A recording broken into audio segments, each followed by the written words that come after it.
nongeye kubaha ikaze inshuti bakunze b'ikiganiro aha hacuruza udahagurutse. Ni ikiganiro mutegurirwa na Minisiteri y'Ubucuruzi n'Inganda Minicom. Bigitangira abantu bamwe ntabwo bari babisobanukiwe neza, abandi batabyizera. Ariko uyu munsi ubucuruzi bwifashisha ikoranabuhanga ubu tumenyereye nka e-commerce nibwo buryo bworoshye kandi bwihuse abantu bari kwifashisha kugira ngo bahahe cyangwa se bacuruze batavuye aho bari. Muri urwo ruhando The Quality Market ibihagazemo neza. Iyi platform ikigamije ahanini ni ukuba igisubizo cy'inganda zo mu Rwanda, nk'inganda zikora muri food industry, food processing. Tubafasha mu by'ukuri kubona ibikoresho by'ibanze, harimo amamashini, ibikoresho byo muri labo ndetse n'ama packaging material, no kuvuga amambaraje bapfunyikamo. Ibyo bintu ubisanga kuri www.thequalitymarket.com. Geraho ukareba igicuruzwa ushaka, kuko mu by'ukuri e-commerce mu Rwanda iracyakeneye ko umuntu asobanurira umuntu.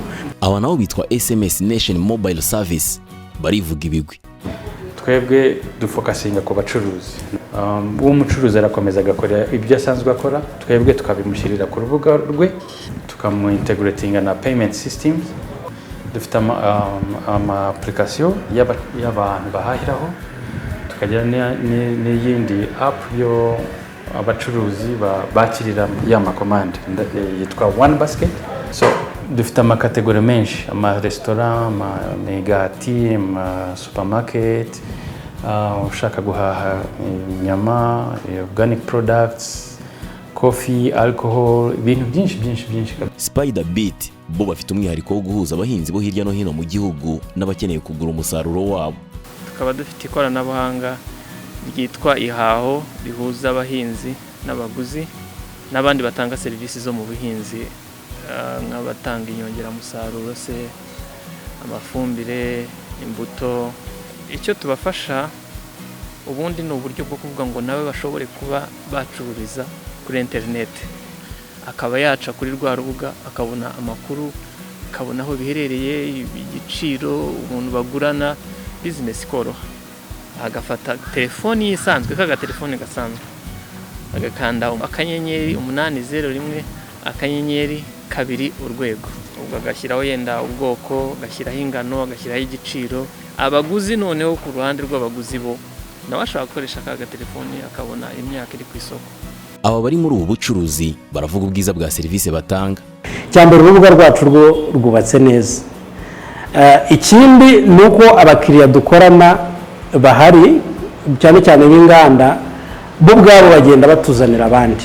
Dufitemo customer service, ni call center ikubiyemo tasks zitandukanye. Kuri system dufite indimi zigera muri 14. Rero niba dushaka isoko ryo hanze, nabwo dushaka kureba urundi rurimi narwo ruhuza abandi bantu. Icyongereza tubona nibura buri gihugu harimo abantu benshi bakiza, ariko kuri ka kanyenyeri abakanda kanyenyeri byose amabwiriza bari mu Kinyarwanda yewe n'icyongereza. Aba bose kandi barishimira umushinga wa Minisiteri ifite ikoranabuhanga mu nshingano wo kubahuriza hamwe bagafashwa gukora neza kurushaho. MSMEs Go Digital ni umushinga twumva ko uzije mu gihe nyacyo, nga twe tubonamo nka serivisi zatwunganira nk'aba abandi bantu tugiye gufatanya nabo za business kugira ngo zitabire uburyo bwo gucururiza kuri internet.